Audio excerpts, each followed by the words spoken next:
మట్టి నుంచి మొలకెత్తిన కీర్తి మొక్కలు Dear champions, గత కొంతకాలంగా మీరు కల్పవృక్షలో ఎంత సీరియస్గా వర్క్ చేశారో నాకు తెలుసు.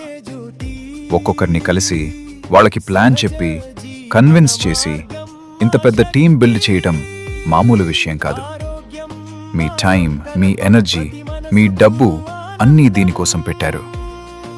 ఇప్పుడు ఆ టీం సరిగ్గా పని చేయకపోతే ఆ బాధ, నిరాశ కలగడం చాలా సహజం.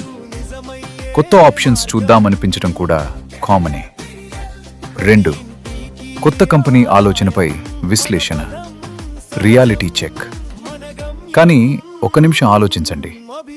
ఇప్పుడు మనం వేరే కంపెనీకి వెళ్తే మళ్ళీ 0 నుంచి మొదలు పెట్టాలి. మళ్ళీ కొత్త జనాలని వెతకాలి. మళ్ళీ టీం కట్టాలి.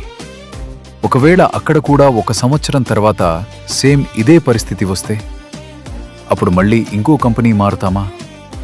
నిజానికి సమస్య విత్తనాల్లో లేదు, మనం వాటిని పెంచే విధానంలో చిన్న లోపం జరిగి ఉండొచ్చు. ఇప్పుడు మీ డౌన్లైన్ టీం పరిస్థితిని గమనిస్తే వాళ్ళంతా ప్యాసింజర్స్ లాగా ఉన్నారు. మీరు మాత్రమే డ్రైవర్ సీట్లో ఉన్నారు. మీరు ఫోన్ చేస్తేనే వాళ్ళు మీటింగ్కి వస్తున్నారు. మీరు ప్లాన్ చెప్తేనే వాళ్ళు వింటున్నారు. మీరు అందుబాటులో లేకపోతే వాళ్ళు పని ఆపేస్తున్నారు.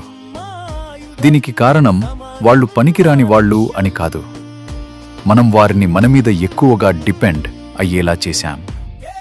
మనం వారిని కేవలం ఫాలోవర్స్గానే ఉంచేశాం తప్ప వారిని లీడర్స్గా మార్చలేకపోయాం. నెట్వర్క్ మార్కెటింగ్లో మన సక్సెస్ మనం ఎంతమంది